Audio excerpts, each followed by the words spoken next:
Welcome to DAX Machina. Join us as we explore the mysteries of this world. Cryptids, monsters, macabre tales, and horror stories abound. Could they be true? Are monsters real?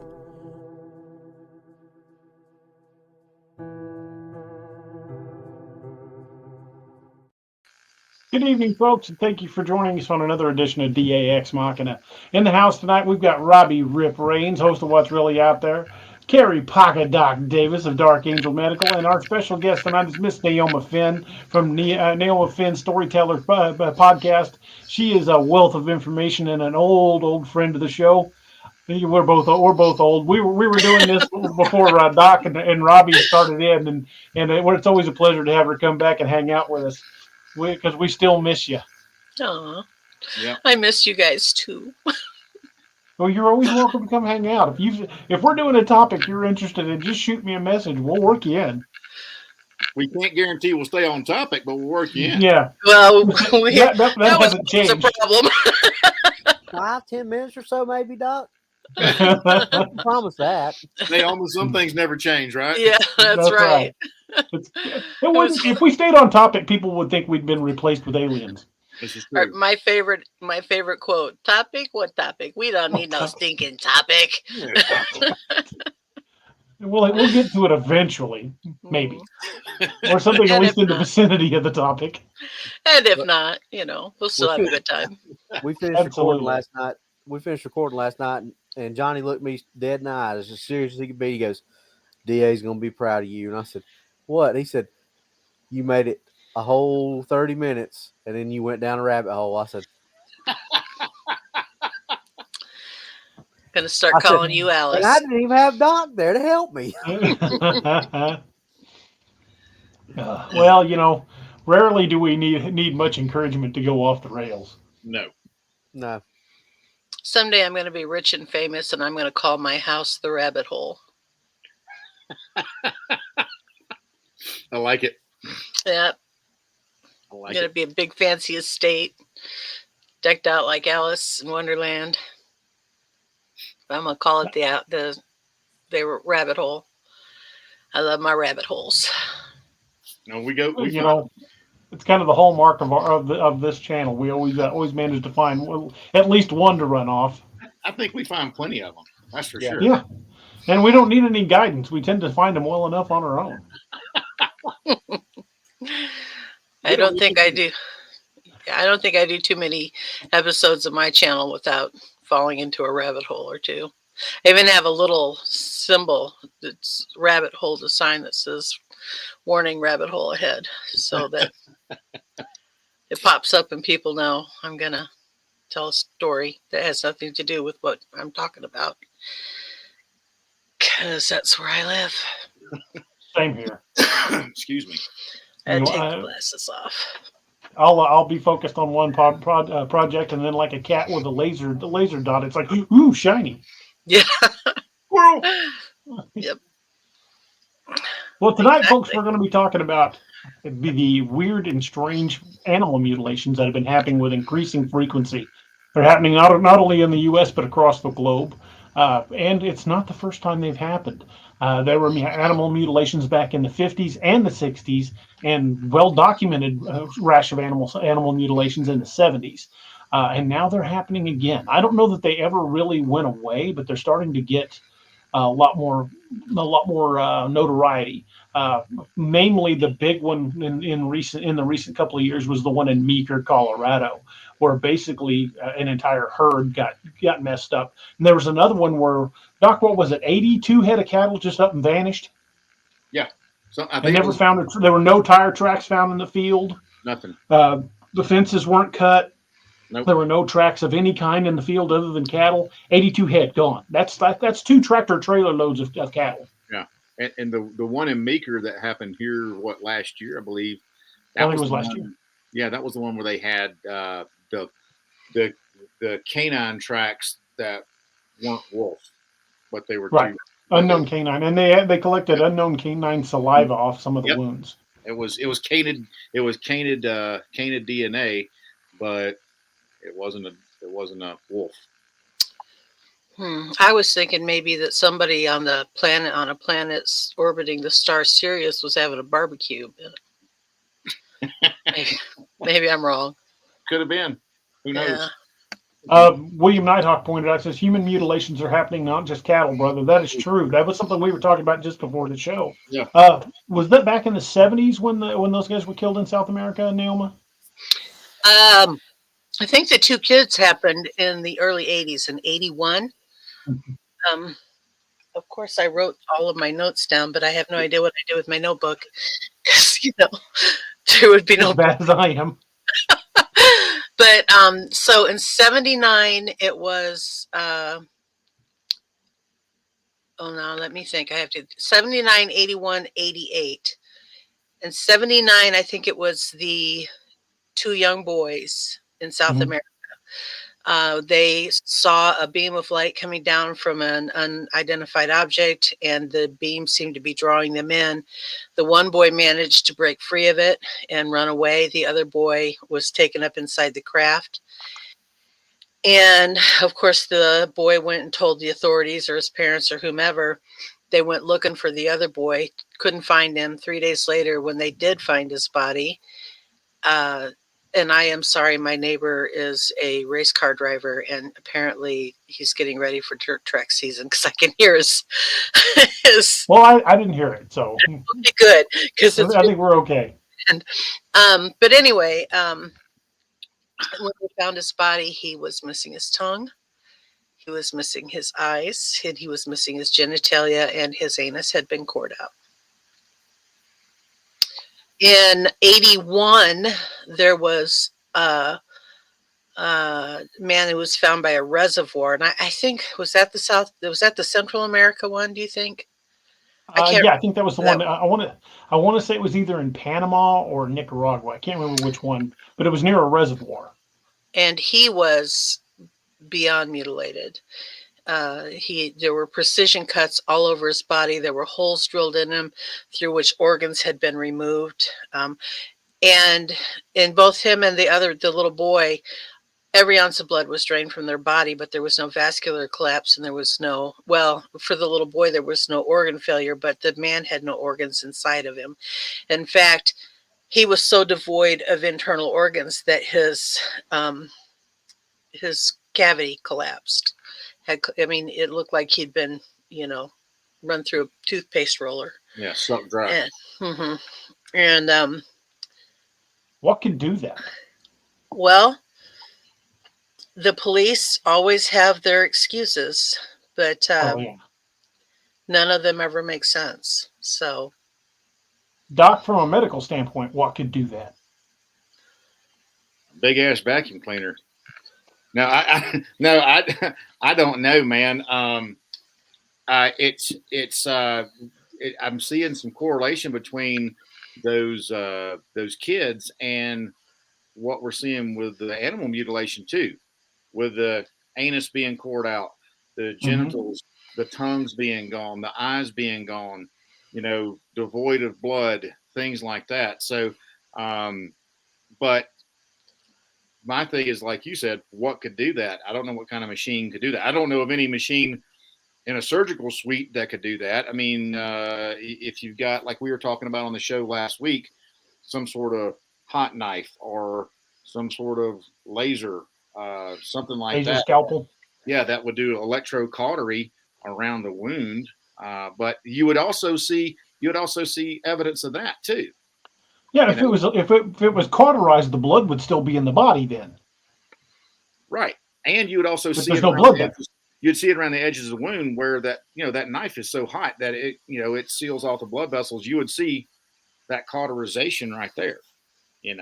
So who knows? And if it doesn't smell like, in Neoma, wouldn't you think there would be like a smell of burnt flesh? Yeah, or ozone. Absolutely. Yeah. Burnt something. Yeah. Yeah. Definitely. I had a surgery that required cauterization years and years and years ago, and I couldn't get away from the smell of burnt flesh for months because that's all I smelled like. Yeah. And I don't, so I can't imagine there not being that smell there if that was what happened. But there's no indication that the wounds had been cauterized. They were just holes drilled, and the organs had clearly been removed through those holes. Now, Derek Buckles had a good question. He said, I've heard maggots can eat soft exterior tissues, but are there signs of infestation in mutilation cases? Well, No. now, here's the really fascinating thing. In the big case that we're going to talk about in a little bit, and in the case of the boy in South America, the man in Panama, and the body in Idaho, which I haven't talked about yet, in every single case, there were either predatory birds, scavengers, nearby that would not touch them, or there were dead bodies of them that had attempted to eat them and had died as a result. just like the cattle that we talked about in Texas, Mm-hmm. the scavengers would not Scavengers wouldn't touch them. So, and some of the pictures, I don't want to show a lot of the pictures I found because we get graphic content warnings from YouTube if we show anything too terribly graphic. But if you go to Google Images and search cattle mutilations, you will find the pictures I'm talking about. So I don't want to get a strike from YouTube for putting up graphic images. But some of these cattle look like they basically just somebody stuck a Capri Sun straw in the base of the neck and sucked them dry. The body is just caved in on itself, which doesn't happen normally. Now, in 1988, there were 2 deer hunters in Idaho that were out hunting, and they came across the body of a man. And the police later determined that this was a vagrant, and he had wandered out into the woods drunk and laid there and died, and all kinds of things that didn't make sense. But his lips had been removed from all around his mouth. His tongue was gone. I don't remember if his eyes were gone, but there were actual organs missing, and again, there wasn't a scavenger that would touch him. And correct me if I'm wrong, Doc, but that's not a symptom of hypothermia, is it? No, typically your lips are not removed whenever you get hypothermic. just double checking there. Sorry, Neoma, go ahead. No, that's okay, because I was thinking there's a very rare condition where people they'll eat their own, like the way you can tell is because they've literally chew their own lips off. Right. Kind of like they describe in the Wendigo lore, how it looks like they've chewed the flesh from their fingers and their own lips. Mm-hmm. And they literally have to be constantly strapped to a bed to keep from like eating their fingers and things. And I can't remember what the condition is called, but it is a very rare condition. Well, and that was my first thought. Well, did this guy, just eat his own lips? I don't know, but Doc, do you remember that movie years ago, Ghosts of Mars by John Carpenter? Oh yeah. He based that disease. He based that on a real disease. I wonder if that's what where they self-mutilated themselves or cutting themselves and eating their fingertips down to the bone, and some of them were pulling their lips and eyelids off. He based that on a real disease. I wonder if that's what it was. I think it is. Yeah. I'm going to see if I can look it up real quick, because I know. But it was based on a real disease, but he wrote it off as it was like possession by. But the symptoms and everything that he described, or the movie described or whatever, was based off that real disease. I saw some kind of big documentary about that movie, and they said that he did all his research based on some type of disease that caused people to really just go bizarre or go berserk and mutilate themselves. Autosarcophagy. Thank you. Yep, Mike from Abnormal, also known as auto-cannibalism. Mike from Abnormal Investigation says, makes me wonder if they're using a tranquilizer that the other predators are smaller and die from the OD of the large amount used for the cow. I would think it'd be some sort of tranquilizer. However, there's no blood in the animal. So there wouldn't be any tranquilizer left over, would there? Because the tranquilizer enters the bloodstream and knocks the animal out. Would the tranquilizer affect all of the meat or just the blood? It's still be in a tissue. Yeah, if you did a tox screen, it'd still be in a tissue. Drugs can show up in tissue. They can do a sample. But yeah. William Nighthawk says, when the white men came here, they hunted the bison for their tongues for perfume. I don't think people are making human perfume. Maybe. I don't think I would buy that perfume, if you want to know the truth. I don't either, man. Sounds a little bit gloomy. You know, if it's coming from a vagrant, I've smelled vagrants before. I ain't gonna buy that perfume. Somebody hadn't brushed their teeth in a few weeks. No way am I going to use perfume made from that tongue. Steve Padden says Carrie Davis, also known as the crocodile drug. Yeah, that crocodile crap is nasty. That stuff is horrendous, man. It really is. Crazy. Kenny Bishop says, brand new subscriber and loving the content. Hello from Alberta, Canada. Kenny, welcome to the DAX Machination. We're glad to have you, man. Thank you for being here. Derek has another good question, too. Have tox screens been ran on heart, lungs, or brain? None that have been told. None that we've been made privy to. Right. Now, the most recent ones we came across were, Doc, you were the ones that brought it to my attention. Wasn't a buddy of yours that sent it to you? It was from down in Texas, right? Yeah, Madison and Brazos, and there was just 3 counties they found the cattle dead. I found an article online from Central Texas Channel 25 ABC about the Madison County deaths. It says the Madison County Sheriff's Office is investigating the mysterious mutilation and death of 6 cattle in pastures along the Texas State Highway OSR, according to authorities. The first longhorn cross cow was found dead on her side and had been mutilated with no apparent sign of struggle, according to a Facebook post from the Sheriff's Office. Ranch owners also reported that no birds or other animals scavenged the remains of the cow. Upon investigating the death of the cow, 5 other similar occurrences reported along the highway going into Brazos and Robertson County. Each incident was reported in different locations, pastures, and herds. Like the first report, there were no signs of struggle and no birds or other animals would scavenge the remains. The cause of death still remains unknown. Yeah, that was weird. That was the one that my buddy sent me last week when we were talking about it, which prompted this show, which is kind of cool. Cool. William Knight says you need to think further outside the box, guys. More than perfume, think adrenochrome. You know, you could be onto something there. There are so many weird possibilities. The one in Meeker is the one that really makes me scratch my head the most because it's got multiple elements. It's got the mutilations like this where nothing would scavenge the corpses, where it had these laser precision cuts and certain organs like the tongue, and I think even the rectum were removed in several cases. And then others where they had some unknown canid wolf-like creature had attacked them. So what the hell is going on there? What happened in Meeker? Well, we know for one thing it's not a wolf because all the wolf packs that they have were like, I think it was like, was it 50 or 150? I can't remember how many miles north they were. And so they're all tagged. And so they didn't track any of those. And so it wasn't them. And they said, too, the tracks were too freaking big to be a wolf, but it was definitely canine. So, yeah, that one really makes me scratch my head. And the one in Meeker is the one that got the publicity. Supposedly there were several others that didn't involve as many cattle in that area. No, exactly. Yeah. I don't know. It's very, very odd. Well, when you look at the stories around Skinwalker Ranch, they had mutilated cattle. Yep. And as the crow flies, you know, Meeker, Colorado is not all that far from Utah. And I'd be curious to know what their UFO sightings were out in Meeker, if there were any, because doesn't Skinwalker Ranch have a very high concentration of UFO sightings? Mm-hmm. Yeah.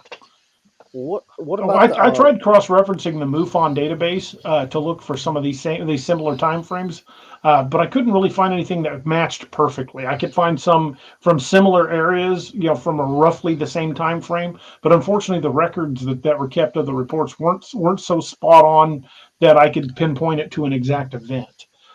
You know, unfortunately, that was kind of a rabbit hole that I lost several hours on, but it was worth the trip, I think. What about Scott had a question. We talked about the goat mutilations. I can't remember if that was here or if that was overseas. Were they the same type of thing, or was it the ones that I think if I want to, let me speak English and start over there. The ones, if I remember correctly, they were talking about were in Ireland, and it was 70 some goats that were all killed, and scavengers wouldn't touch them. But the article really didn't say if they'd been like cut apart or anything. It just said deaths under mysterious circumstances. I just remember we talked about it. I couldn't Yeah. remember if it lined up with these or not. But Mike from Abnormal Investigations, check that for us. Says from Meeker, Colorado to Skinwalker Ranch is 134 miles. That ain't that far. That's No. a hop, skip, and a jump, man. Yeah, for sure. Scott had a question. When am I going to have the Dark Explorer back in stock? Dude, we got the pouches. We're just waiting on the patches to come in. And our patch supplier is running a little bit behind. I ordered them over a month ago, so they should be shipping sometime soon. As soon as they do, we will have those back up on the site, man. Believe me. Thank you. Papa Bear says in Meeker, they claim the scavengers wouldn't feed because of blackleg. What's blackleg? Oh, God, I'd read about that, but the thing is, they checked the cattle for it's Clostridium. It's a Clostridium bacteria, and so it's when they get it from the plants when they're eaten, and it goes to the skeletal muscles, and it causes all kinds of nasty infection and stuff like that. But the funny thing is, none of the cattle had it. Maybe the birds did. Maybe they were the ones that they're like, well, we don't want to make these dead animals any sicker, so we don't want to pass this on to them. So we'll just go ahead and skip this meal. Right. Here's a crazy question for you, and it may be completely out of left field and out of the rabbit hole. Doc, Neoma, Robbie, all three of you can think about this one because I genuinely don't know the answer to this. Do you think it is possible that, granted, these are happening under weird circumstances, but do you think these could be some sort of crazy spot checks looking to see if chronic wasting disease is jump species? Because I know the Missouri State Department of Correction goes to great lengths to try to eradicate chronic wasting disease in the deer population.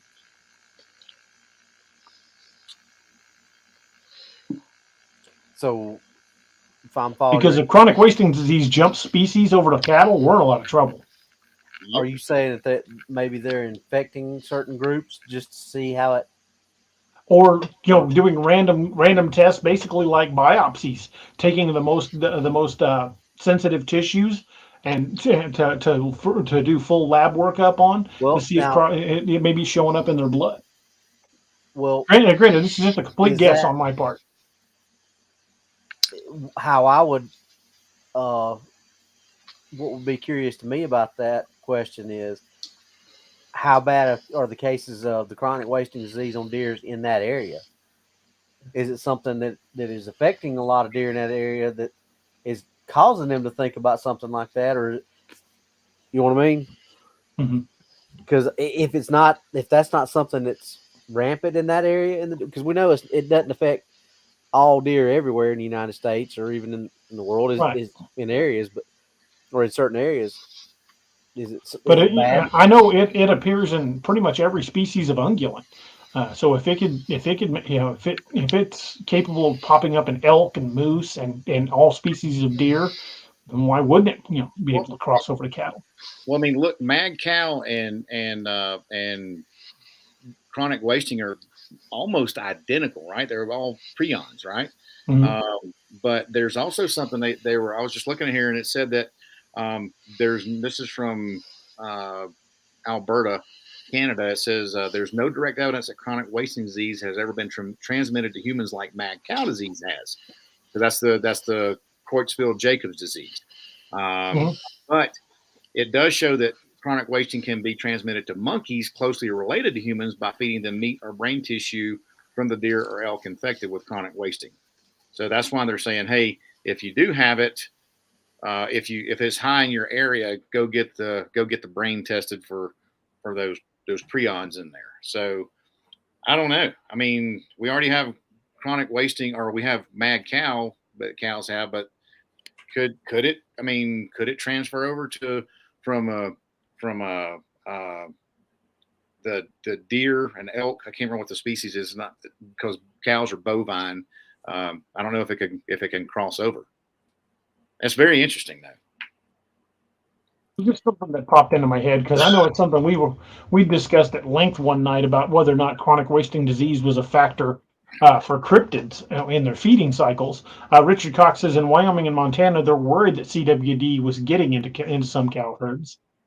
That Yeah. could explain why animals from random areas are getting cut up. But you would think the government would just say, "Hey, we need these cattle and just take them But and take them to test." But at the same time, if they did that, people would probably panic, knowing, hey, the government's looking for something. well, I mean, you think about it though. If they're going to be testing them, these animals are all missing their tongues, their eyes, their genitals, and certain organs, but they're not missing the most critical part that's going to have the highest concentration of that stuff, The brain. where it's found, which is brain. So I don't know. Well, that was kind of my thing with is that something that's high in that area? Because if it's not high in that area, why would you even need to? That's not even a test that you would think about running if it's not rampant amongst the deer population or elk or moose or whatever in that area. That would kind of rule that out, I would think, wouldn't you, Doc? Yeah, I would say so. I mean, with my limited knowledge of that stuff, but it just, I don't know. I mean, that would be a good cover if they were involved with it somehow or another to say, oh yeah, we're just checking to make sure that this is not a cross species jump to where it can affect our beef cattle population. But if it's not something that's rampant in that area or not even really affecting them in that area, that kind of takes that little bullet out of the gun, so to speak. Correct. Kenny Bishop says in Medina Hat area of Alberta, there's an annual elk hunt, and all the kills are tested for the disease. Here in Missouri, during deer season, you can have your deer tested, and I think you'd be kind of stupid not to. Yeah, that's what they. I mean, even in Mississippi, they've had some episodes of it, and they're like, hey, we need to test these animals. If you kill one, get it tested before you process it. Right. I don't know, man. Been hanging around with Northwoods too much. Kevin Bode says the deer I harvested 2 years ago, the DNR cut a sample from the back of the tongue. Interesting.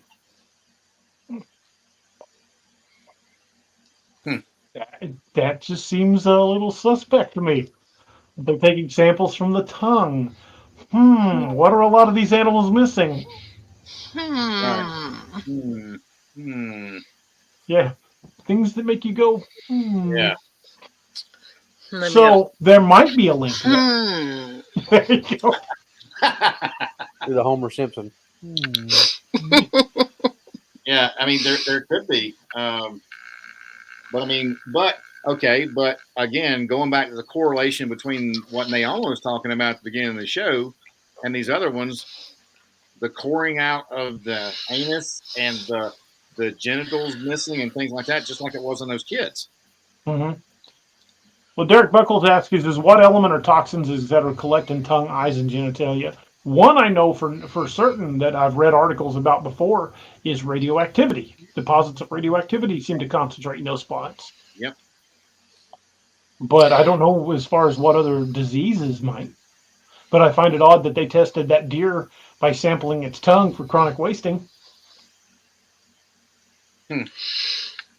Again. Kenny Bishop says there's also a very large pronghorn herd, and people are speculating that it may be infected.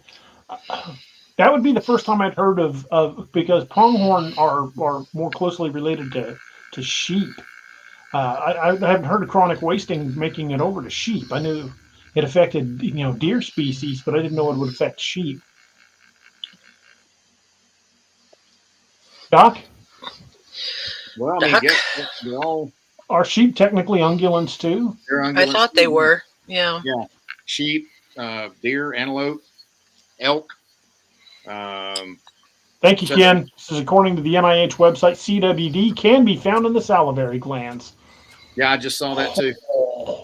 And if they're cutting, and if you look at those pictures of the cattle, you'll notice that they have stripped not only the tongue, but they've stripped all up in here along the cheek, what we call the buccal Mhm. membrane, buccal, and that contains salivary glands, tissue, lymph. So because I have a question about this, I want to talk about what happened in 1956 in White Sands. They had done a missile, of course, that's a missile testing site. They had done missile testing there, and the evening before, they'd sent out their guys to pick up debris. The two guys were Major William Cunningham and Sergeant Jonathan Lovett. They get out of their Jeep at 3 o'clock in the morning, start walking in a straight line forward into the desert looking for debris, and Lovett veers off, presumably to relieve himself. After a while, Cunningham realized that Lovett hadn't come back, so he goes backtracking looking for him. And he gets almost to the sand dune over which Lovett had kind of vanished earlier, for lack of a better word. And he hears this terrible scream, and his first thought is, Lovett's been bit by a rattlesnake. Great. So he goes over the sand dune, and he gets up to the top, and there's no rattlesnake. What there is, about 20 feet off the ground, is a hovering object with a long cord, metal cable hanging from it. And that cable is attached to Lovett's foot, and it's dragging him across the desert floor to it. Of course, there's nothing Cunningham can do, and even though Lovett's screaming and, scratching at the ground or whatever, this thing is winning, and up he goes. Cunningham turns and runs back to the Jeep, gets on the radio and screams, Lovett's been taken. There's an object out here, and it's taken Lovett. And, of course, minutes later, everybody shows up. They find Cunningham curled up in the floorboard of his Jeep. They can't find Lovett. They look for Lovett for 3 or 4 days. When they found him, he was 10 miles from where he was presumed missing. Holy crap. He had, his eyes had been removed. His tongue was missing. He had his genitalia removed. He had his anus cored out. But the other thing that he had was a very precise incision that began here and ran all the way down around to the back of his larynx and then back up around, gone from here. So what is here that,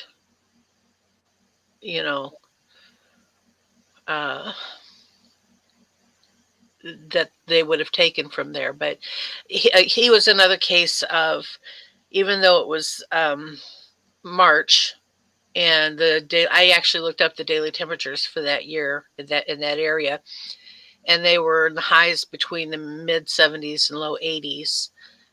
There was no sign of decomposition on his body whatsoever. Not a single drop of blood in his body. Organs were missing. And I told you, the eyes, the tongue, the genitalia, and the anus were gone. But this is the only time when I actually read about an incision from the point of his jaw all the way back around to his larynx, or behind his larynx. And I just was wondering what's there that they would have taken. I mean, I know there's glands there. Yeah, like Derek Buckles, lymph nodes, salivary glands. That's basically the big, from this area here over, you got a high concentration of that kind of stuff. You got your sublingual salivaries right here. You got lymph nodes under here. So, yeah. But, I mean, they definitely weren't testing him for chronic wasting, No. So, I mean, again, we can extrapolate that, the data, and say, they test the tongue or salivary glands or lymph nodes or brain for chronic wasting. But, okay, why all the other organs? Yeah. That definitely does not, that doesn't jive, you know what I mean? But it is an area because of the fact, like White Sands is where they tested the first atomic bomb. That is an area of high levels of radiation. Yeah. I'll be driving by there tomorrow. There you go. Well, say hi to the guys. Well, don't get abducted, Doc. Oh, I won't. I'll be driving fast. Look up, wave, and smile. Just Yeah. wave and smile. Smile and wave, boys. Yeah, smile and wave. Exactly. Exactly. Hopefully the aliens That got their penguin little, is my spirit animal. hopefully the aliens got their little measuring stick, and Doc will come in under that thing. And I have to throw him back. He won't be a Catch and release. Catch and release. yeah catch and release. This one's got to grow a few more years. This one's too wiry. He doesn't measure up. Oh, mercy. Love you, Doc. Love you too, Robbie. My monosyllabic friend. Friend of mine, by the way, won several Hey, daytime Quit using them Emmys. $20 for words his- on us that can't understand them. What'd you say, Neoma? A friend of mine won several daytime Emmys for his work on Penguins of Madagascar Really? cartoon series. Yeah, the rat That is bastard. awesome. Every time I see him on Facebook, he's holding up another Emmy. I mean, he was for a while. Of course, he's not doing it anymore. It's not on, but yeah. That's really cool. Anytime you look at a Disney, anything related to Disney, and you see Bill Motts in the credits, that's my friend. I went all through high school with him. Cool. Yep. The rat bastard's always holding up Emmys. I love him. No, he is a great guy. He is a great guy. I'm just kidding. But anyway. So when you went smile and wave, boys, I was like, Yeah, I love that penguin. He's my favorite. yeah, I'll tell Bill. He didn't write that line. He didn't get the Penguins until they became a TV show. Yeah, that's a great line, though. Mm-hmm. I've said that to other cops. Well, like we'd be working at an accident scene. They're like, people are staring at us. So they drive by. People are like, what do we do? I'm just like, smile and wave, boys. David Martin says, why do they take out the anus? Doc? I don't know. I just got blasted by one down here by the dog. So That is why they take out the anus. Christ. Gas. Alarm red. Mop 4. After the first abduction, they're like, Hang your okay, we clothes. know how to stop this. We're taking that first. And Ooh-wee. You had 2 Cheetos, dude. 2. hi, Lenita. That one guy says the tissue in the anus and from the mouth are the same. Well, that's kind of horrifying. Who Yes, discovered that? It's one, I mean, honestly, it's one big old The bone. movie Human Centipede, apparently. Bad, Doug, bad. Kenny Bishop says, I've been there, stood inside the casing and what is left of the impact site. It's open twice a year to the public. It sure does open your eyes. Wow, that's cool. Wow. I don't think I'd want to be there. It's like wanting to go vacation on the Bikini Islands. Not a place I want to hang out. Sorry. I like my hair where it's at. I don't want it falling out of my head. I mean, you come back, you could be your own nightlight. So there you go. That's true. Maybe a bundle on electricity. Yeah. Definitely. Mercy day. But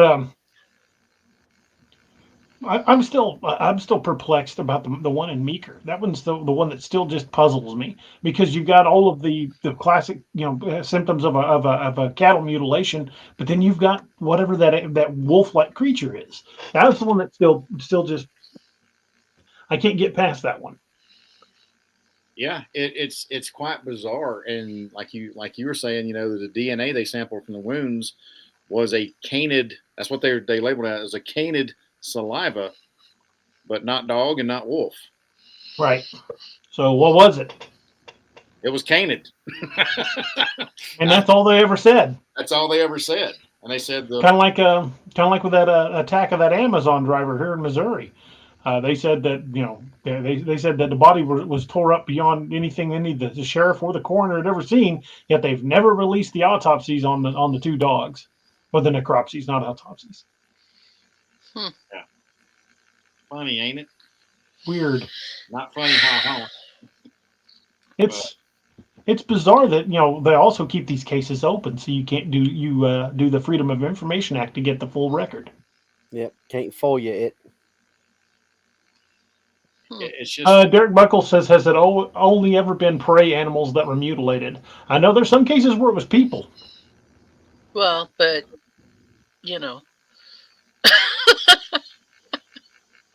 Fair enough.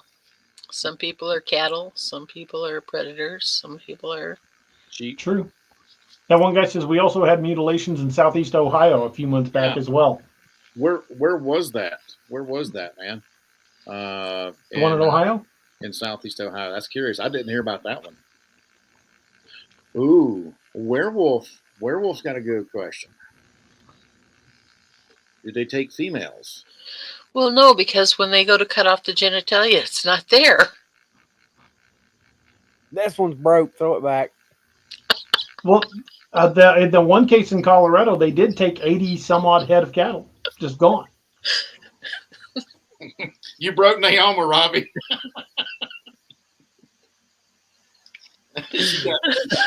Sorry, but she got her tickle button hit. That's funny.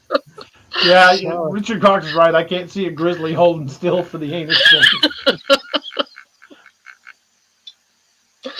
Yeah. Whew. That's bizarre, man. I mean, the whole thing, like you said, the whole thing in Meeker, it has so many different angles to it. It had all the same markings of the one down in Texas, but then there were these big ass tracks.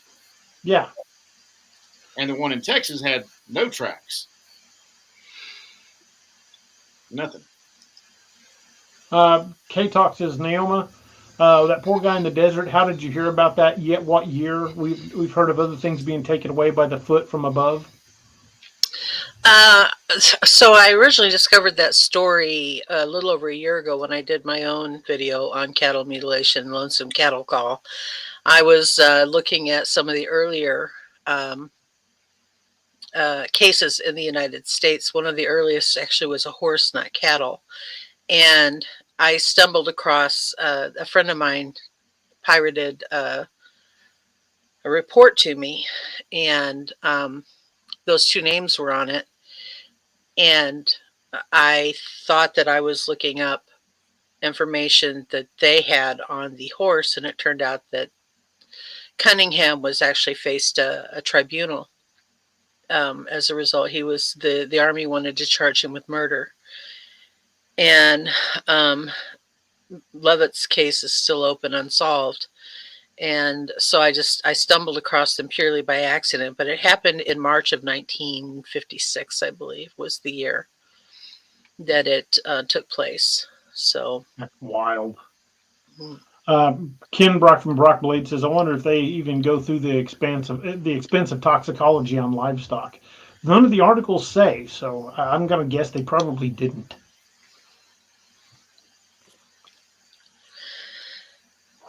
Robert D says, Linda Howe did a case on a horse in Colorado first and did other reports afterwards. Yeah, Linda Howe's wrote a couple of books on it.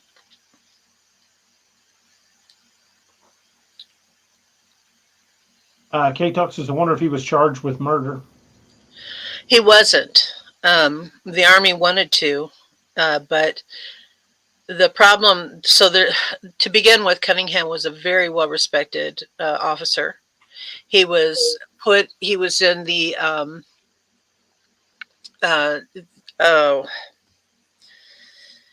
Air Force Missile Command, which was in the 1950s a highly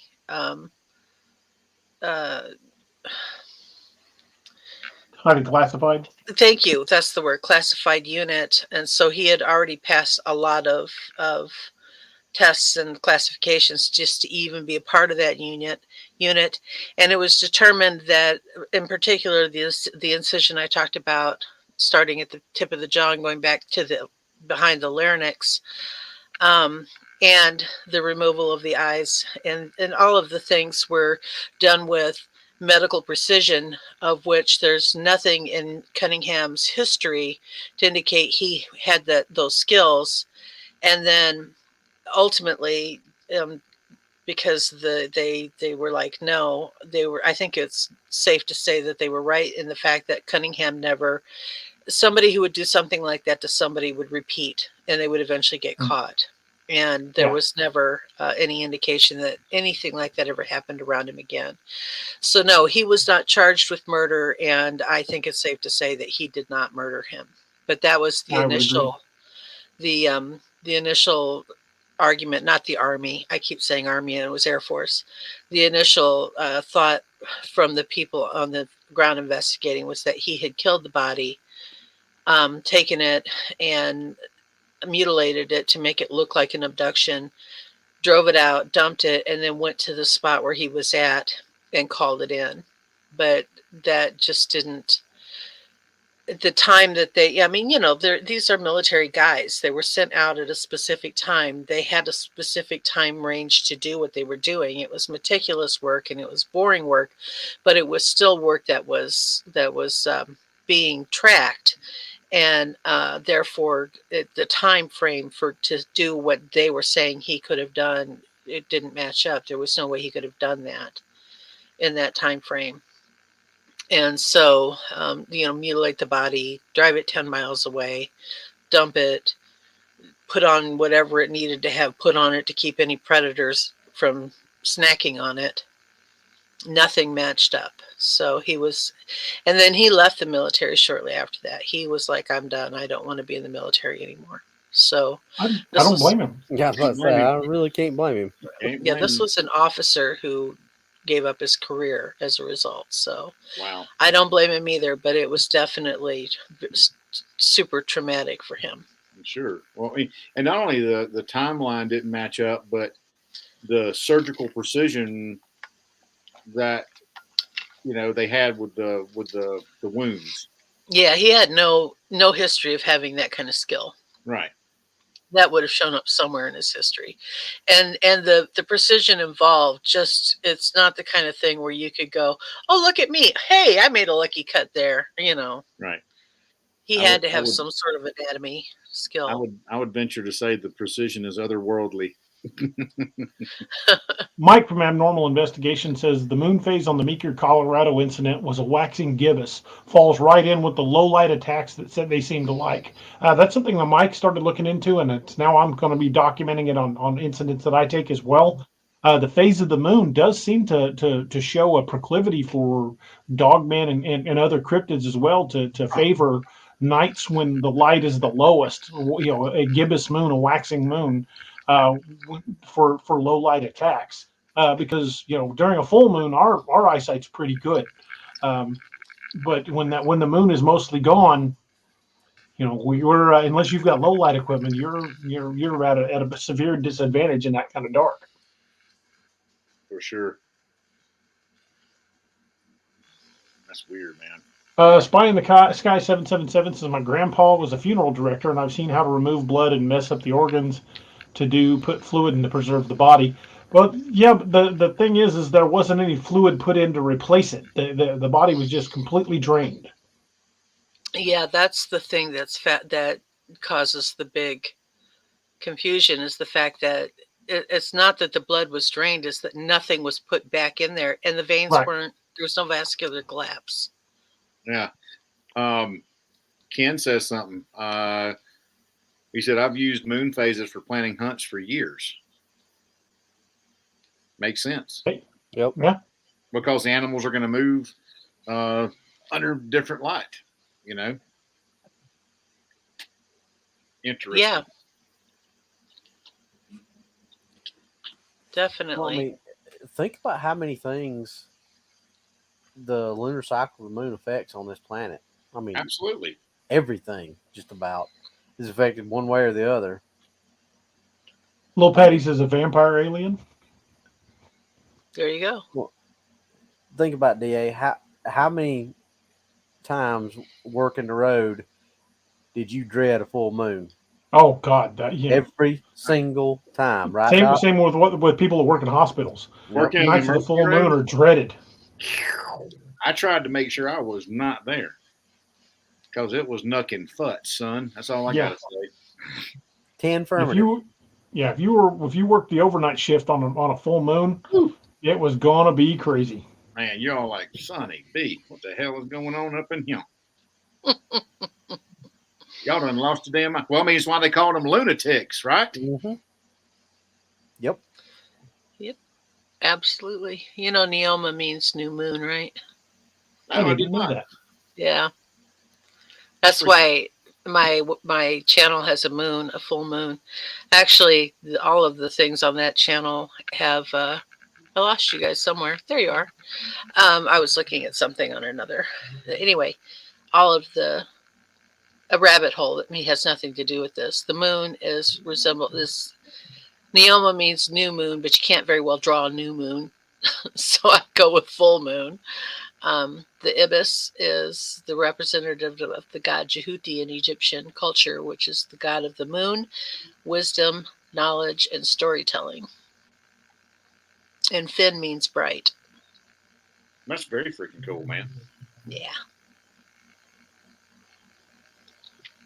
That's very freaking cool. Spy in the sky. That sounds pretty horrible. And if that was what was done to the animals, they held still for it. There was no sign of struggle. Do you guys know the story of the lady on the cruise ship who got her guts sucked out of her butt when she flushed the toilet? I've heard of it happening on a submarine. Yeah. What?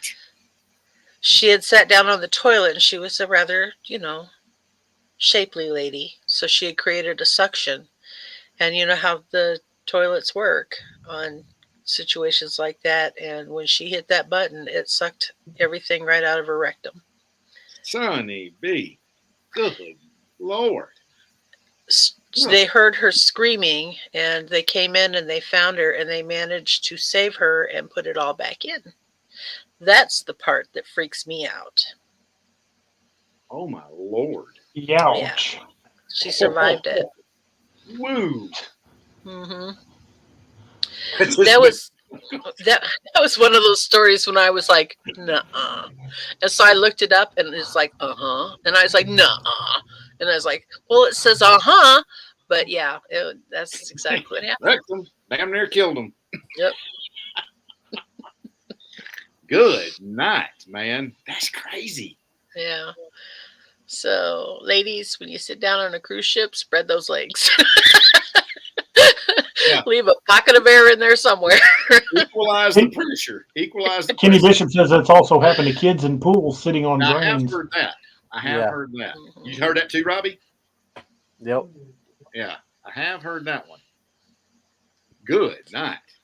That's a super duper colon cleanse.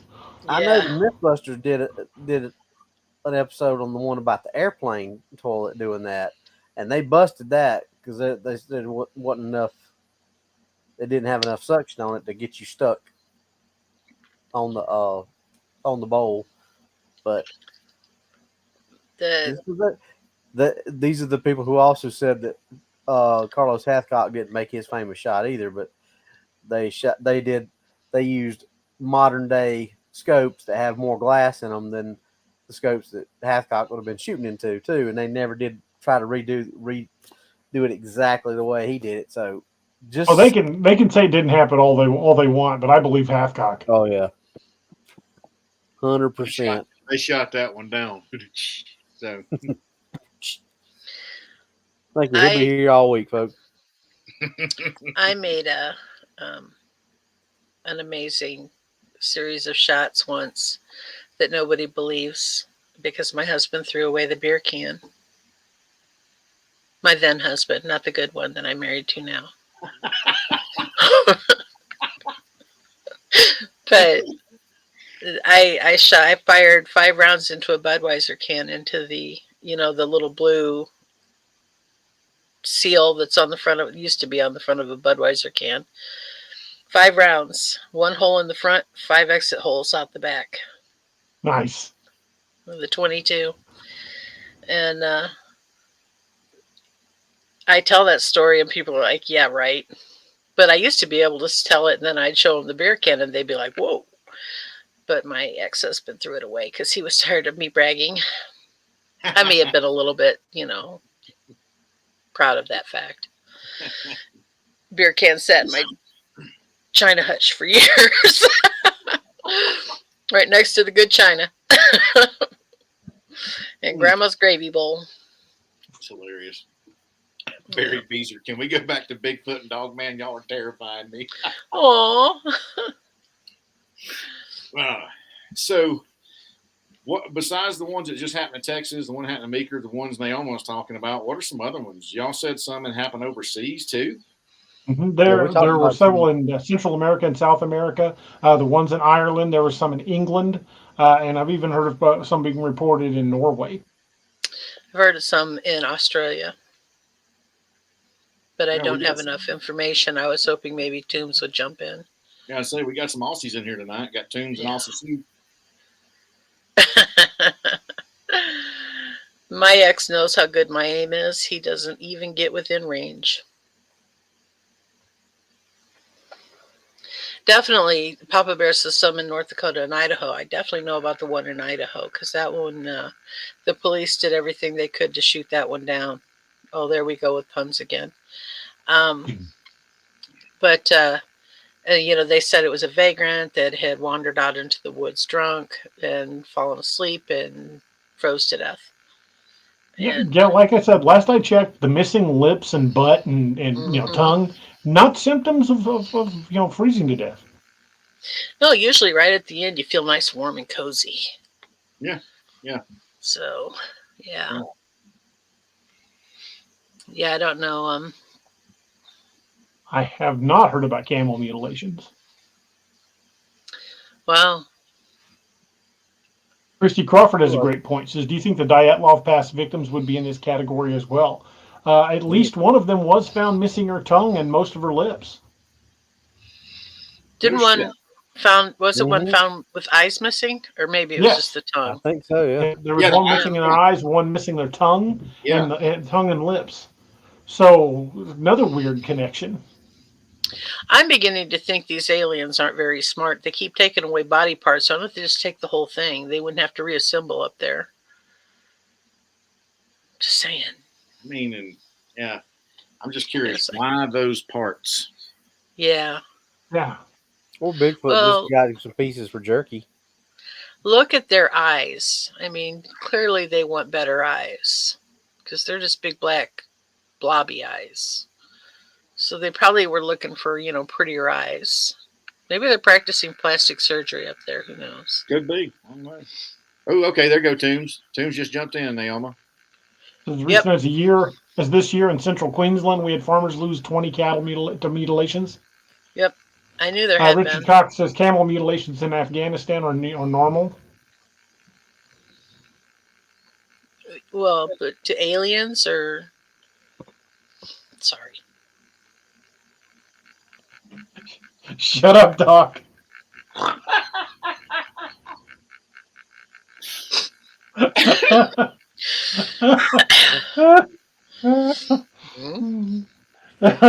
I was just barely. That's okay. We were all thinking the same thing. We were all thinking the same thing. May as well say it out loud. Oh, sweet baby Jesus. Now, Toombs, since you're on the cattle mutilations down there in Australia and Queensland, did they have the same injury patterns as the ones we're talking about here that they've seen that Neoma was talking about earlier with the kids and the Air Force officer and the cattle mutilation here that happened recently? Did they have the same wound patterns? Curious. We'll wait. Yeah.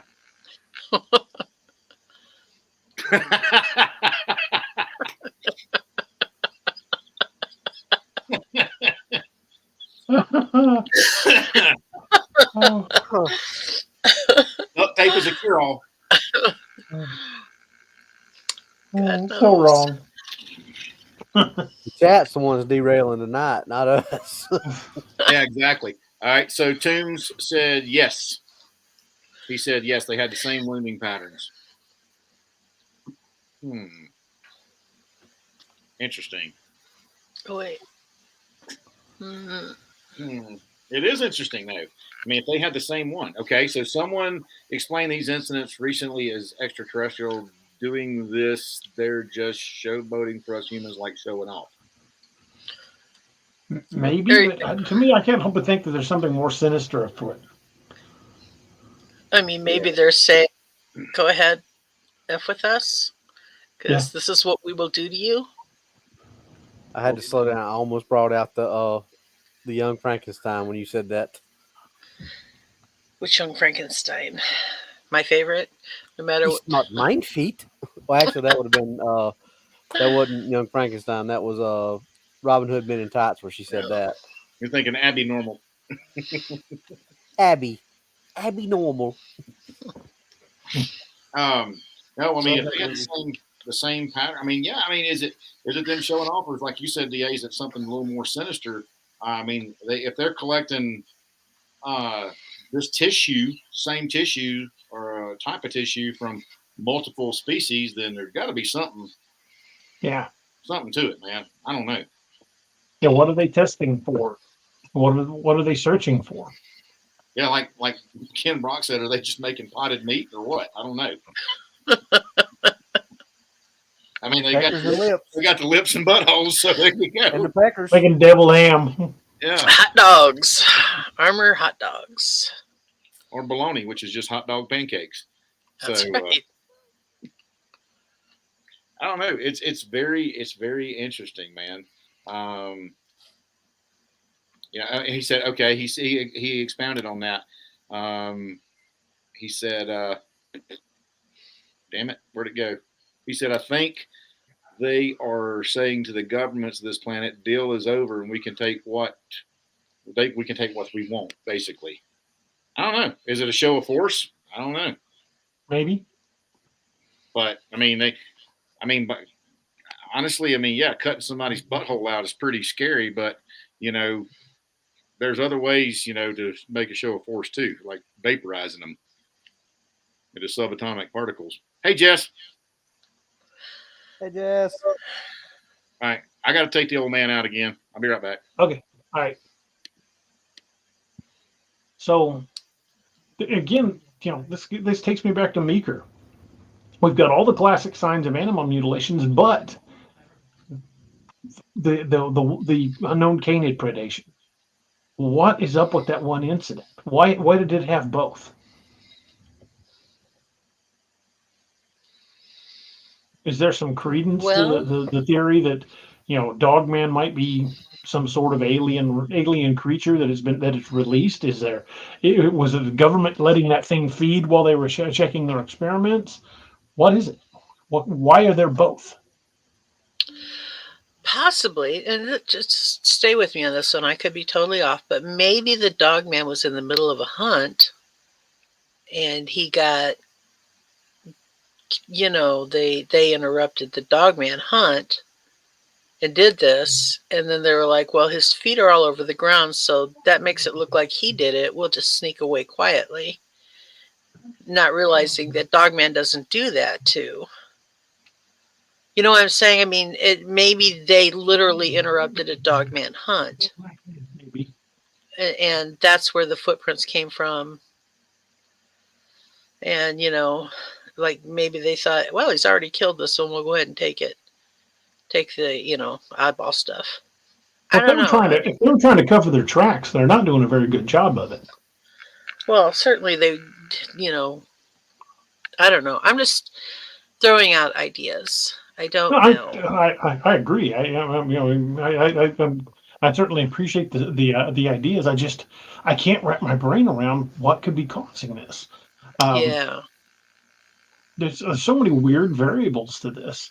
Every time you think you've got one of the possibilities figured out, there's other elements to it. Like if they were able to remove all the blood, which we as they were saying they could probably do that with the same embalming tools they use to clean the human body out. How did the animal hold still for that? How come there were no tracks left behind? And more importantly, why would no scavengers prey on the bodies? That's the part that I just have the hardest time with, is the scavengers not preying on the bodies. That is what I find the most baffling. Yeah, that's choir. That's very odd. You know. I mean, and Just here and there, 66 says, how many decades are there in between the large amount of mutilations that they seem cyclic? There seem to be quite a few in the 60s. I found references to some in the 50s. There were quite a few in the 70s. And they seem to not stop, but just not get the attention they were getting in the 80s and 90s. And I didn't find many references in the early 2000s, but in 2016, there was an article written about it happening here in Missouri and in Kansas. And that was 12/18/15, a bull was killed and mutilated in Newton, Kansas. 12/28/15, two cows killed and gutted near Platte County, Missouri. And 1/1/16, New Year's Day of 2016, a cow killed and eyeballs removed in Canton, Kansas. And those are all fairly close together. But that was in 2016 here in Missouri. They said not by it didn't. None of the attacks appeared to be from animals, but it appeared that they had been surgically removed. He said we saw the blood on the head, and then when we pulled up, that's when we saw the eye had been removed as well, and the eyelashes and eyebrows on top and bottom both. So there was blood in that case. Well, Kenny Bishop's got a good point. He said maybe the animal was paralyzed and no predators feeding because of the leftover meds or whatever, the paralytics in there. Maybe. Could be. Well, didn't you mention that with that one? There was a case where buzzards had tried to feed and they found them dead. Neoma did, yeah. I'm sorry, I got sidetracked by this person. Did you say there were scavenger birds around one of the corpses that had died? Yeah, around the Jonathan Levitt corpse, there were scavenger birds dead. And then again in Idaho, around the Vagrant in Idaho, there were dead birds. Around the young boy and the guy at the reservoir, their animals were dead, but they wouldn't go near them. With the Wind says, I've not found any field evidence of Dogman, Gugway, Genosqua, etc. being involved in any animal mutilations, that they were not obviously predatory attacks, i.e. horse and donkey attacks in Kentucky. That's been my experience with what they believe to be cryptid attacks, is it's pretty obviously an animal attack. There's none of this surgical precision cuts, anything like that. So, yeah, I can kind of see what you're getting at there. Spy in the Sky says, 5G frequency can remove water from human and animal body. That's interesting. Kenny Bishop says, because there may be a scent that humans can't smell. We had talked about that last week, remember? Mm-hmm. Yeah. And Jess corroborated on what we've been talking about. So Richard Cox says, I wonder if an overlay of mutilations match cryptid sightings in 411 cases. I will look into that. I will see if I can find a map of animal mutilations.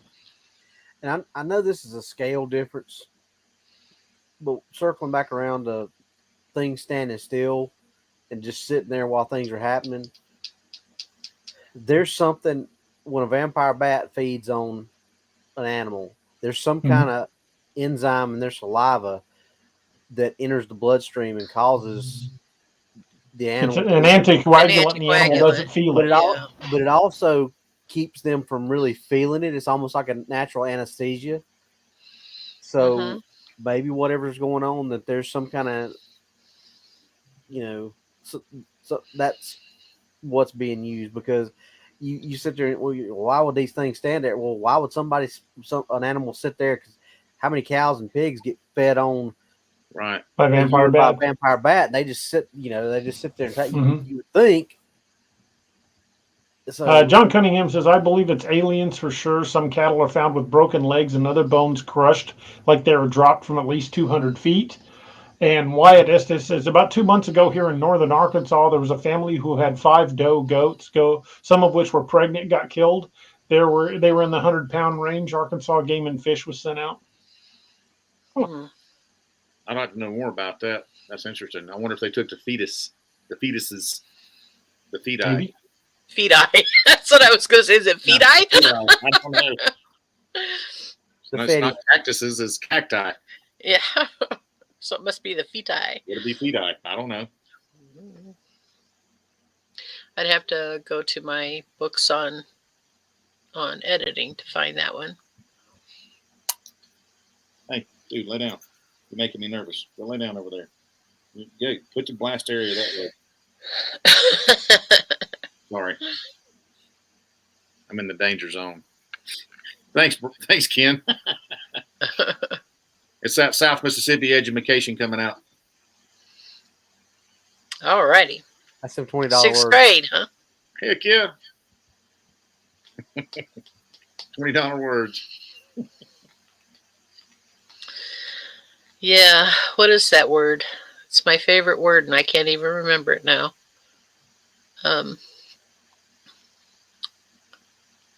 Oh Lord. Sesquipedalian? Oh yeah. Yeah. My buddy Dave used that word. I was like, man, it's got way too many syllables in it. Sesquipedalian is self-defining. Okay, so White Estes said he never heard anything else about the goats. It's weird that sometimes the story just disappears.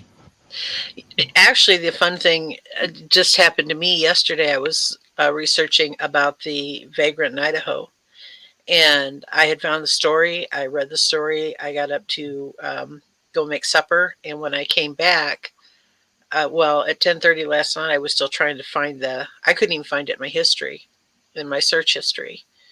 I couldn't find the darn thing anywhere to learn anything more about it. It vanished like that. I've had alleged dogman attacks disappear like that. You can find the article and then go back to look for it later, and it's just gone. I've never had one disappear the same day like that before. That's very weird. Mm-hmm. Holy crap, man. I know. I have definitely triggered something because they're watching me, everything I do now. I've had a lot of missing persons articles disappear as well. Robert D says, I've heard a lot of homeless come up missing in California. That would be the at-risk population. I mean, we've talked about that before, but if there's a section of the population that could go missing without ever really getting noticed, I mean, nobody's going to report them missing, and even if they did, the police are just going to shrug and say it's a vagrant population. Maybe just moved on.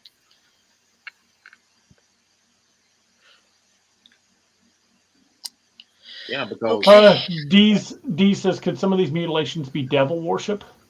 I would be inclined to say some could, but not the ones with these surgically precise cuts. Yeah, and they're not going. And no tracks.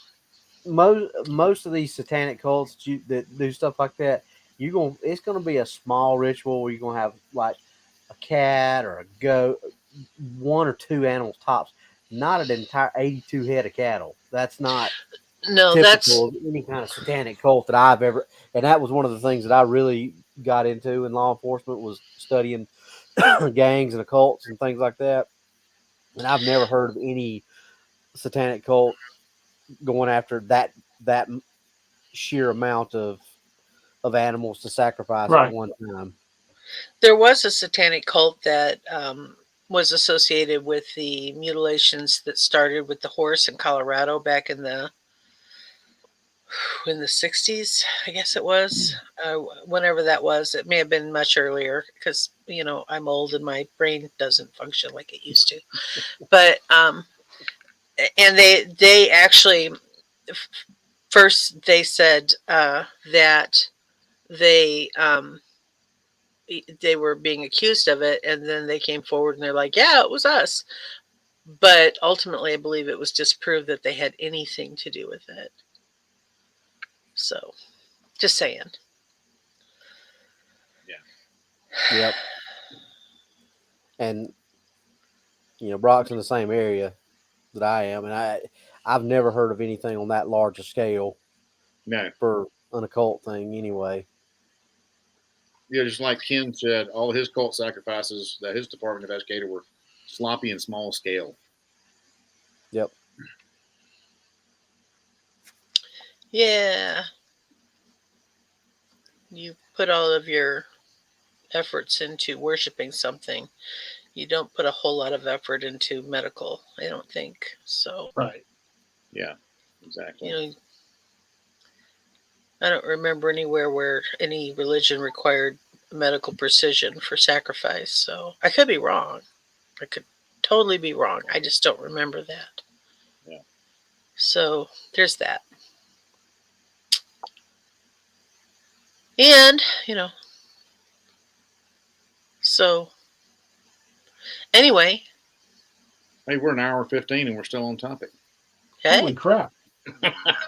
This might be a new record for us. look at that. Jake Somebody Light says needs in the late 80s, early 90s, a lot of mutilations were blamed on the satanic panic. I remember that too. I do too. Yep. Well, I think a lot of things, period, were like, if people's, if you had a main break out in the street, somebody figured out a way to blame that on devil worship back in the 80s. It got pretty crazy. That's why they called it the Satanic Panic, because people were seeing the devil everywhere. He's up the devil. Mama said, Mama said, Mama said he's such a devil. Foosball is a devil, Bobby Boucher. I always confuse him with Bobby Beausoleil. He wasn't the devil, I think. Or still is. I don't know. He might still be alive. I'm not even sure I know who that is. Bobby Beausoleil was a member of the Manson family cult. Oh, okay. Yeah, he was the one that, I think he may have been the one who pulled the trigger on Gary Hinman, the music teacher. Could be wrong. Again, brain is old. Doesn't function like it used to. I was going to say something, completely lost my train of thought.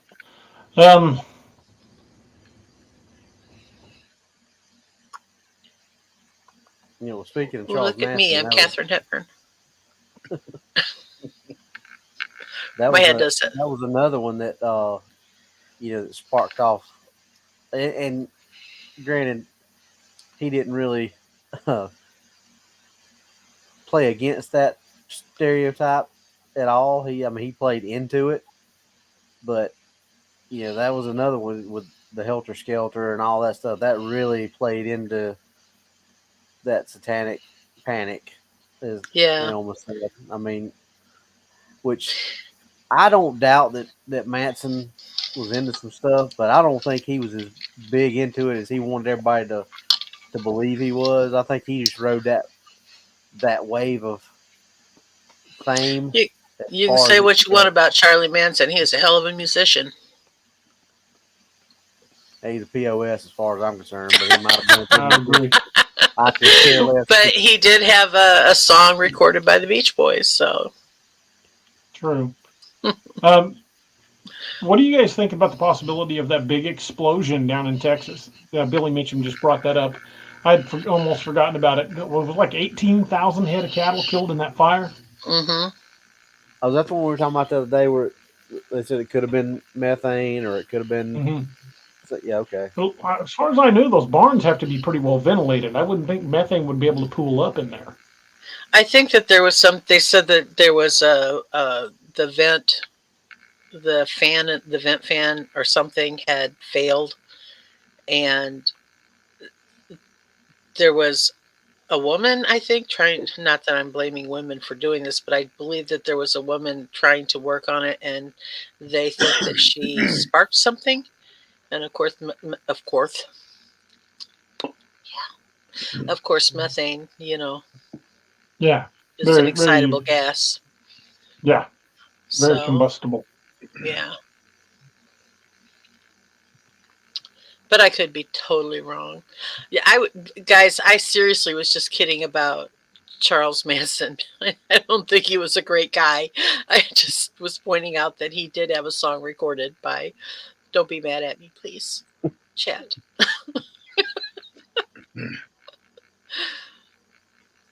He was a horrible human being, and Very true. the earth is a better place for Yeah. him having died. And sadly, in the final years of his life, there were actually people trying to prove that he was an innocent man. He was far from innocent, but like I said, I don't think he was. He was definitely into some stuff, but he rode he rode his 15 minutes of fame further than most people do. Yeah. And He did. I think that's why he stayed in jail, because he as long as he stayed in, because he would always do something goofy or stupid or say something to keep himself in jail. And I think that's the only way he felt like he could stay relevant and stay in people's minds is he stayed in jail. Because if they let him out, he's just he's back to being Charlie Manson again. I used to get angry when people would show up with news crews to do interviews with him because clearly he fed on that. Yeah.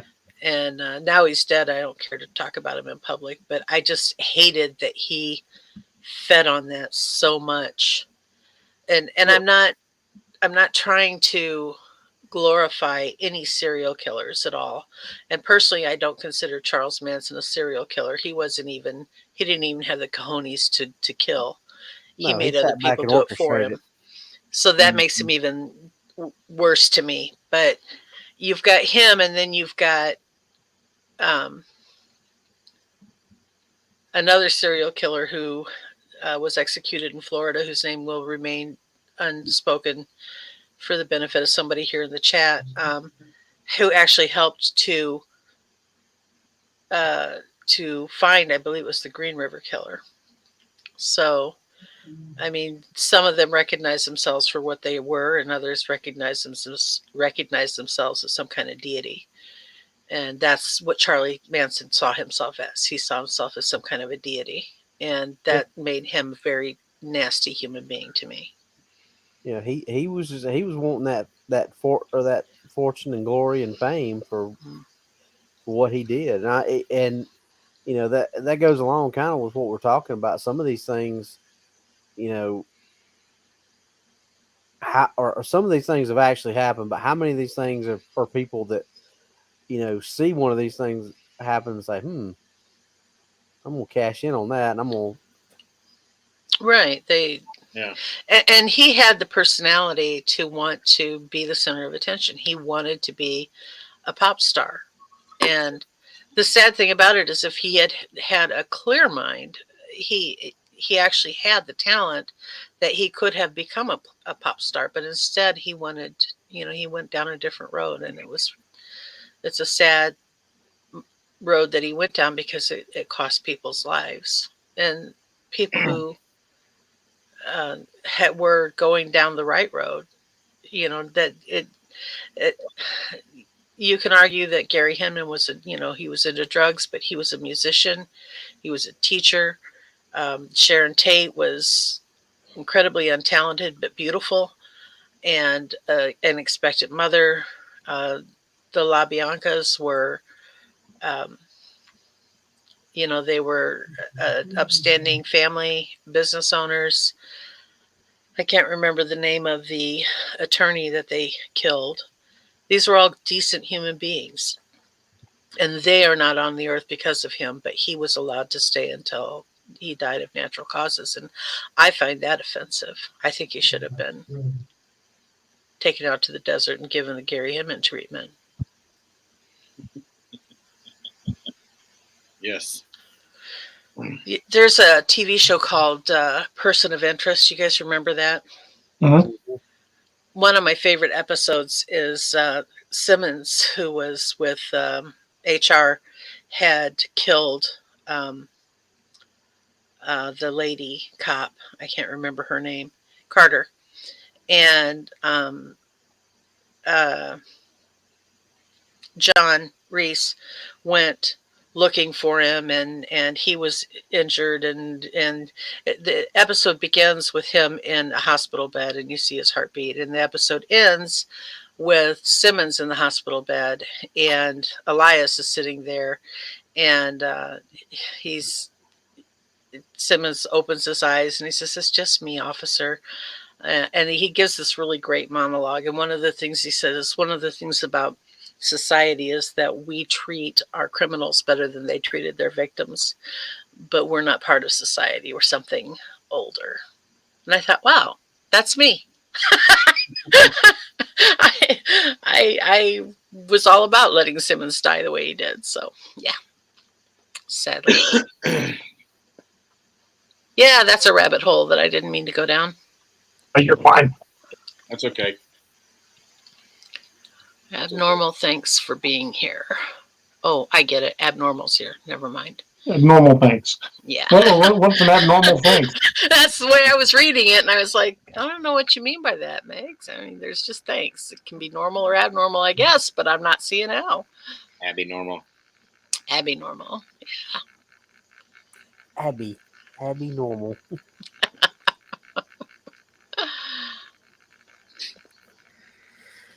Okay, so what we got next? What's next? Well, we talked about the explosion, the fire down in Texas. We talked about mutilations all across other countries and everything. We could talk about our affiliates and give us a minute to think. Sound good? Sound good. All right. Well, how about we start with a certain little pocket doc. Doc, you want to give us a little information on Dark Angel Medical? Well, heck yeah. For those of you new to the podcast, welcome. And I'm going to tell you a little bit about my company I own. And those of you who have heard it before, you're going to hear it again. So I own a company called Dark Angel Medical, and we specialize in anything from minor first aid kits all the way up to major trauma first aid kits, and even mass casualty incident bags, things like that. Not only that, we provide training on learning how to not only use the kits, but also thinking outside your environment, exploiting your environment, and for things to help folks out with should things go bad. We always have said the time chooses you, and it's up to you to be ready. And the worst thing is to need to help someone and not have the knowledge to do so. It's one thing to have the tools, that's cool, but you need to have the knowledge and the right mindset to do it. Because if you don't have the right mindset, you're basically about as useless as a wooden leg on a kickstand on a wooden leg. So we've got a large number of kits on our website at darkangelmedical.com. You may, if you've read some of DA's books, you may have seen a few kits that the teams use and the individuals use in the book or in the books. You may have even seen somebody that resembles me in the books. So it's something I'm very proud to have worked with DA with over the years to get the awareness out, and that's our goal, is getting the awareness out to get not only get the kit. It's like I said, to have the equipment is one thing, but to have the training so that you can employ this stuff whenever you need to. Next month, coming up in just a few days in May, is called National Stop the Bleed Month. That's the 5th anniversary of National Stop the Bleed Month. This is the 5th year they've been doing this. The Stop the Bleed organization started the Stop the Bleed training a few years back. We've been doing this training for well over 15 years now, 15 years. And we have, I started my business in 2012. Prior to that, I was working with another company doing some training with them and using this material. But our goal is to raise awareness, because I don't know how many of y'all know this, over 30,000 people a year die in the United States from hemorrhage that could be treated. Let me say that again. Over 30,000 people a year in the United States die from hemorrhage that could be treated. So if someone had the right equipment and the knowledge and the training to utilize this equipment, lives could be saved. We're doing a small part, doing our part to try to keep those numbers down. Right now, we got over 160 people that are walking around with another birthday because of an idea that a redneck from Route 2 Seminary, Mississippi had. And I'm pretty damn proud of that. So if y'all would go check out our Dark Angel Medical website, and if you are so inclined, use the coupon code Cryptid25. That'll give you 25% off your order.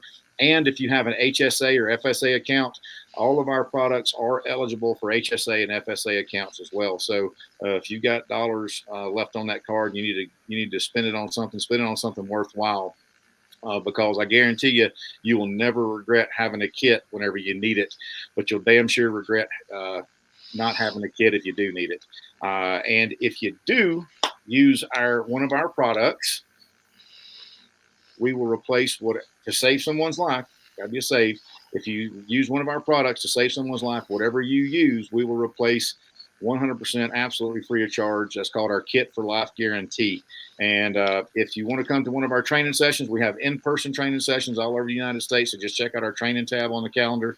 And if you can't come to an in-person training session because of work commitment, family commitment, or like I always say, you just don't like being around people, that's cool too. We now have launched an online training program as well that you can get all that information and then you can take up to 30 days to complete it. So head over to darkangelmedical.com because I guarantee you will not be disappointed. So, Doc. Yes, ma'am. What treatment would you recommend for a cord out anus? That is going to require a cooling salve,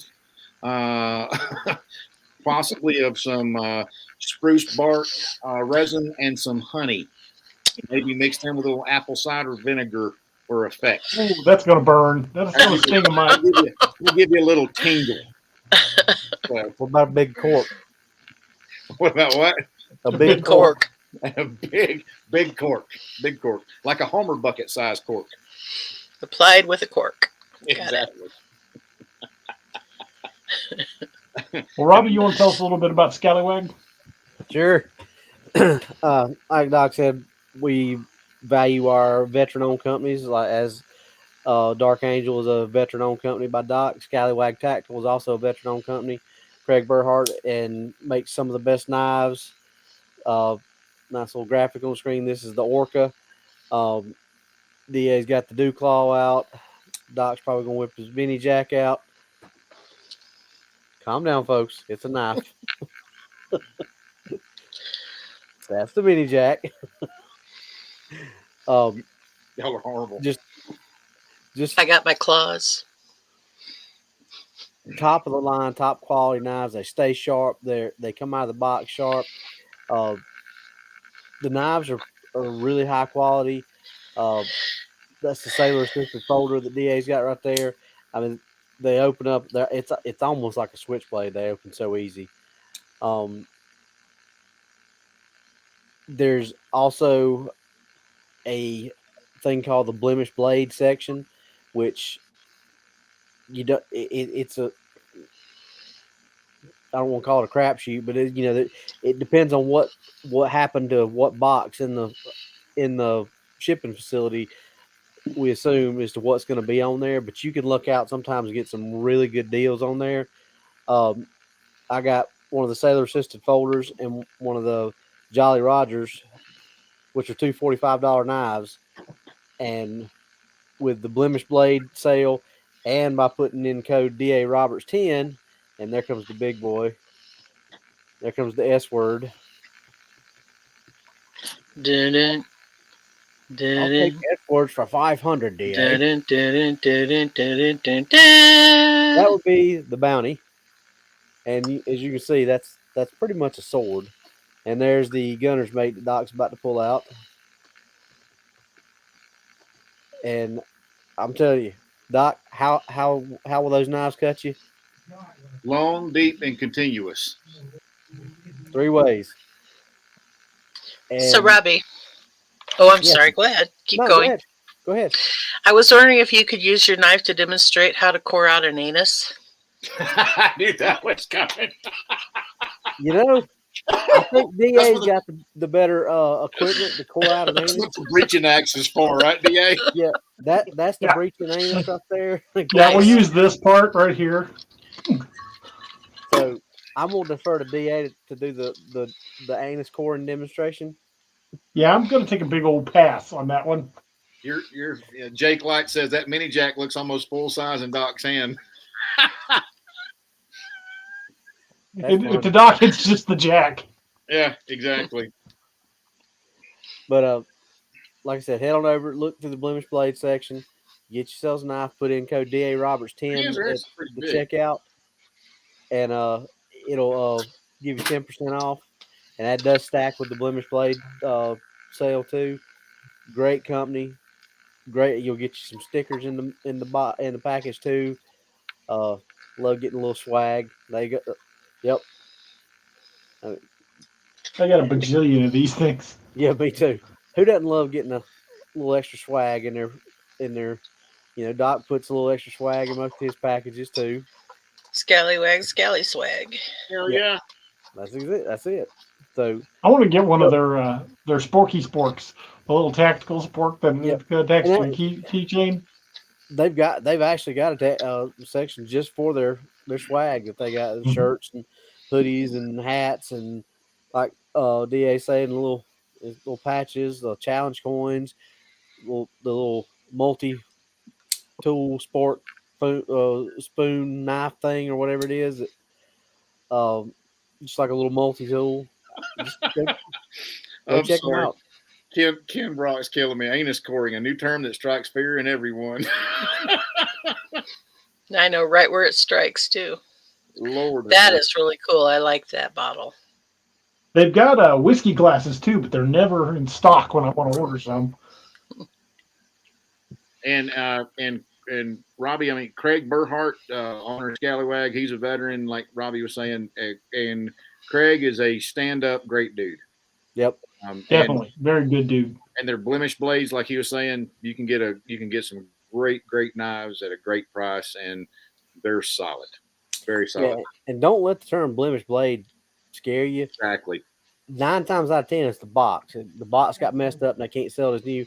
This was a blemish blade, and yeah, there's not a blemish on the blade. This was a blemish. Nothing wrong with the blade at all. No, it's fine.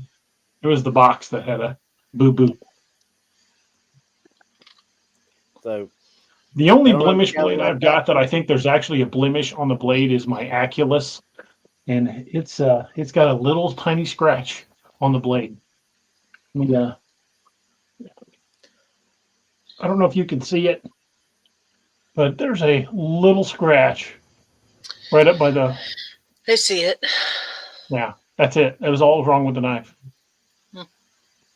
Kevin Bodie likes the bounty. He says it's always out of stock. It is, but I talked to Craig about 10 days ago, I guess, and I saying the same thing, and he said they're going to have 300 of them coming back in stock because it's going to be in whatever new Nicolas Cage movie's coming out. So, and he puts out like 17 movies a year, so who knows? One of them was good. Oh God. Yeah. So, where can I go for Scallywag, Robbie? Go to scallywagtactical.com. It's up on the screen right now. Tomb and the rest of the mods will be putting it in the link. You get that tiny URL. Use code DA Roberts 10 at checkout. Get you 10% off your order. Go check them out. Go get you a Dark Angel medical kit for when you get one of your Scallywag knives and you're inevitably gonna cut yourself. Exactly. And DA, don't we have a new affiliate you want to talk about? Want to talk about Brock Blades. Ken's a good friend of ours. Just an awesome guy. He's another guy that's spent most of his life in law enforcement, but he makes custom blades. If you go to brockblades.com, let me. He's a miscreant, is what he is. He's a miscreant. Hey, and he's a fellow South Carolinian. That's right. I'm putting the link up right now. His blades are all custom made by hand. They're works of art. I mean, those blades are gorgeous. I wrote about his blades. Will Gray Eagle carries one. He carries the Ardennes, I very much like that knife, and I can't wait till I can get mine. I want to show it off on the air. I got one from him. Nice. This little neck. Noise. I got my Thor's hammer on that he made me. Same. Where's your Thor's Nice. hammer? I don't know. Need to ask Ken that because I ain't got one. Mine's in the living room, watching TV. Look, this one's question is for you, I think. Okay, cayenne pepper to stop bleeding or for an early heart attack. I have heard that.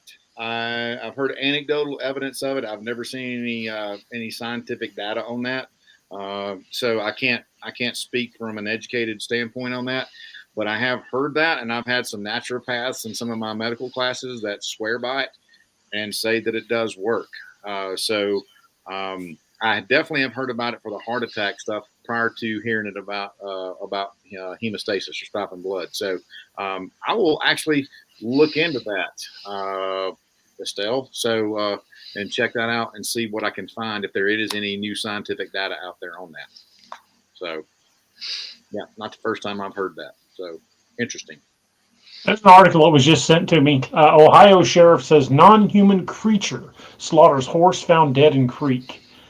This kind of goes right hand in hand with what Jesus Payan was saying, that they found a horse on the Navajo reservation that had one of its hind legs ripped off. Yeah, ripped off.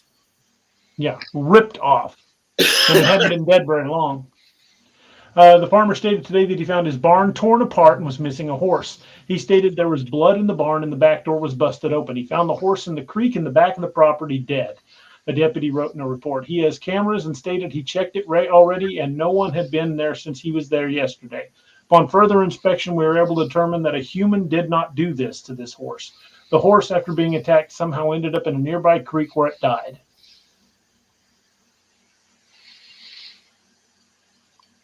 November of 2022. Yeah,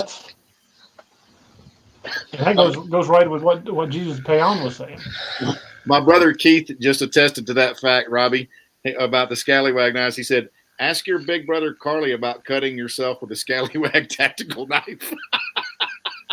That's 3 people I know that I've given those knives to that have cut the piss out of themselves with it. Well, that I did the other night when we That's right. yeah. And I opened it and dropped it, and like a dummy, I reached down to grab it, and it cut me right there. Anthony was sitting there laughing his butt off at me. I'm sitting there trying to talk, and I'm trying to stop it from bleeding while we're sitting there trying to talk. Them things will cut you quick. Mike A says, who's the most underrated YouTube Sasquatch channel that nobody talks about?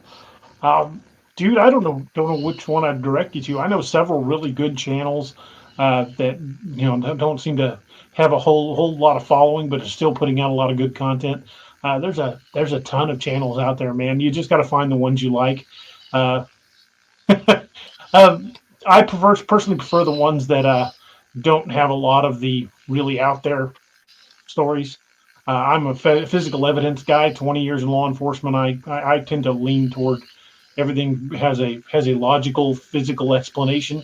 I'm not saying that what people refer to as the woo can't happen. It's just not within my experience. It's never happened to me, but I do know people that I find credible that have had experiences that would be referred to as the woo. It's just whenever we do our investigations, we try to look for physical explanations and logical explanations first. So that's the kind of channels I tend to watch the most of. So I'm not sure where to direct you, but hopefully you stick around here. David Martin mentioned Dark Waters. He's a good one. Dark Waters is a pretty good channel. I like him. And, of course, Cam. Definitely Cam. And Miss Neoma. But she doesn't just do cryptid. She does all kinds of creepy stuff. I can't be classified as a cryptid channel because only about 25% of my content is cryptid related. I do all kinds of weird stuff. Mimza has a good question. Did they have any more info on the horse? What got killed? That was all in the article said. But the one that Jesus Payan found on the Navajo reservation, it was a recent kill, and something had torn the hind leg off of the horse. Not cut it off; it had been ripped out of socket and torn off. It would be a tremendous amount of strength to do that. And the blood was there. It had been done there where they found it. It had been dragged there. He also said that in that same area along the Navajo reservation that there were a number of houses that were abandoned because Bigfoot would try to get into them at night. Man, and that's something that's got to be strong to rip Tear a leg off a horse? Back leg off, son. That's nothing but muscle and ligament and tendon. I mean, that's crazy. I can't imagine that'd be easy to do with a truck. Exactly. By the way, Kevin mentioned Nance at Buckeye Bigfoot, and I like her. She's good. Yep, that's another good one. There are some that I won't name any of them. They try to be so melodramatic. I just can't listen to them.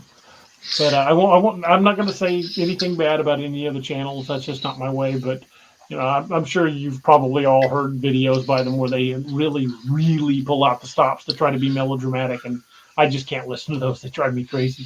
I like it when you talk like them. It's hilarious. I haven't heard that. Have I? I don't do it on the air because I've got a couple of what I think are very spot on impersonations. Oh, and it would be too easy to know who you're talking about. I didn't know that, DA, because I'm like, I did not know. So sorry, I wasn't trying to stir up a hornet's I haven't done those on the air. Sorry, I wasn't trying to stir up a hornet's nest, man. I had no idea that it was an impersonation. My bad.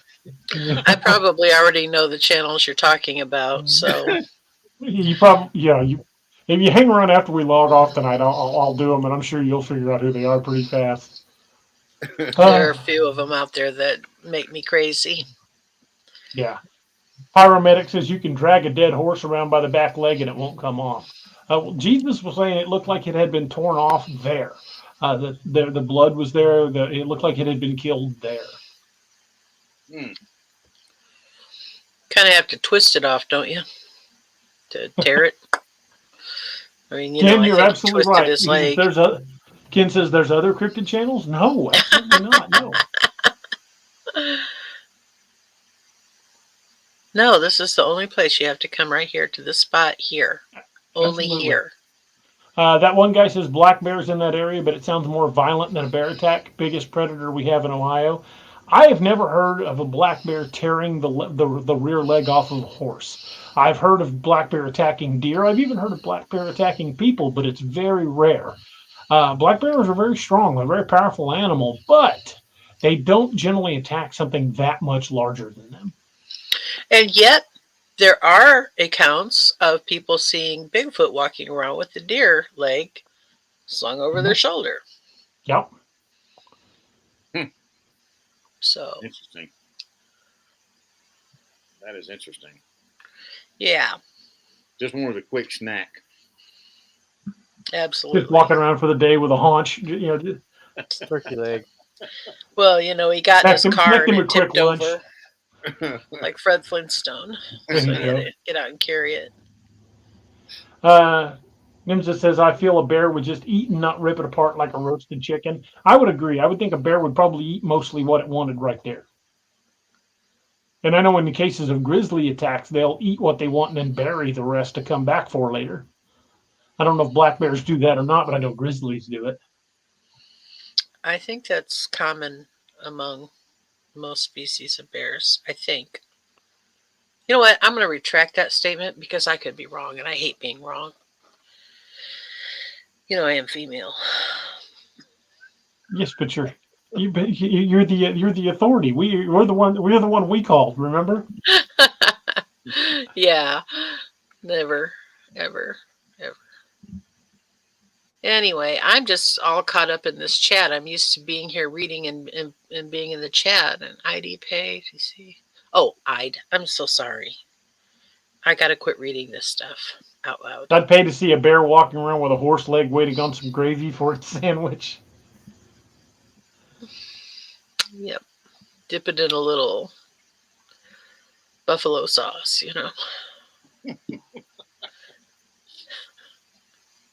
Oh, mercy. Woo! It has been a fun show. Sure has. We are coming up on the end of the 2 hours. Mike A says, DA, are you guys planning on making some sort of LBL hunt? Yeah, I'm not really prepared to say when, but we are planning on making an excursion into LBL to do some filming. There are a couple other places we're going to go. And Robbie and I were discussing something before the show that might actually pan out in the not so distant future, where we may have an open excursion where we'll be inviting people. So look for that. Look for that in the possible near future. We got to talk to the little guy after the show Yeah. and get his 2 cents worth in on it too. But if it pans out, then I think y'all will really like it. I think so too. I think we've pretty well covered the subject as far as animal mutilations. Yeah. What about y'all? Y'all think so? I feel we've covered it. That'll do, pig. That'll do. Yeah, we are pretty close to the top of the second hour. We've talked about our affiliate programs. We've talked about our subject, and for the most part, stayed on it. So I think we'll go ahead and start winding things up. For those of you who are familiar with my writing and have enjoyed the book Dark Frontiers, the Western that I just released, I'm about 20,000 words into the sequel. So we were talking last time about how I was going to kind of put that one out first to try to strike while the iron is hot with the popularity of the current Dark Frontiers. So I'm well into the second one.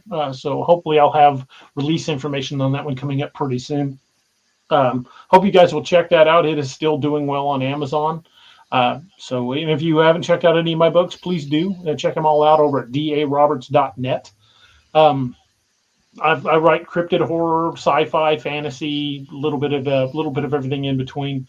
If you're not a member of the Patreon community, I hope you'll check it out at patreon.com/DARobertsAuthor. There's a lot of short stories and advanced glimpses of books over there that are not anywhere else and may not be anywhere else for a good number of months to come. And you can also help shape the future of the DA-verse. So hope you guys will check that out again. That's patreon.com/DARobertsAuthor.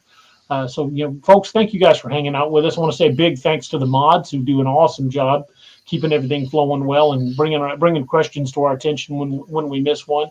And thanks to all you guys for hanging out with us. We have a great time hanging out. And big thanks to Miss Neoma for hanging out with us. We love having you on, and we miss you. We'd like you to come around a little more often if you've got time. I do. I'd love to. Well, you're welcome anytime. One of these days I'm going to start taking you up on that. You're going to be like, oh, she's here again. Well, you're always welcome. So, that, if y'all can't tell we have a good time, you ain't paying attention. Exactly. We'll treat you so many ways, you'll have to like some of them. That's right. That's right. But folks, thanks for hanging out with us. Hope you guys will be back with us on this Saturday. I'll have the show posted probably tonight or tomorrow for the Saturday show. I want to talk to the guys about it before I finalize which show it's going to be. But we will definitely be back on Saturday. And I hope you guys will join us then. And thank you guys so much for hanging out with us. It means the world to us. I've said it many times, and I will always say it. We don't have fans, we have friends, because the whole intention behind this show has just been to be like a group of friends having a conversation. And I hope it always stays that way. We have a great time doing it. We love hearing your responses and answering your questions. And Robert D. Someone says someone has to take crayon spot. That's funny. But yeah, again, folks, thank you guys. Thank you guys for hanging out with us. Get your crayons? Well, I have to use markers, but. Oh, okay. Non-toxic. There we go. Yeah. But folks, thank you guys so much. And I've said this many times, and it's kind of a catchphrase. Stories are journeys that we take together, and I really want to thank each and every one of you for taking that journey with us. We've had a wonderful time. We look forward to seeing you guys this weekend, and thank you guys again for being part of the DAX Machina Nation. We're proud to know each and every one of you. So good night, everybody. Thank you for being with us, and hope you have a wonderful week. Good night, everybody, and God bless. Gotcha. Thank you for joining us. Catch us again Wednesdays and Saturdays on DAX Machina. A special thanks to all our channel members and Patreon supporters. Please make sure to like, share, and subscribe.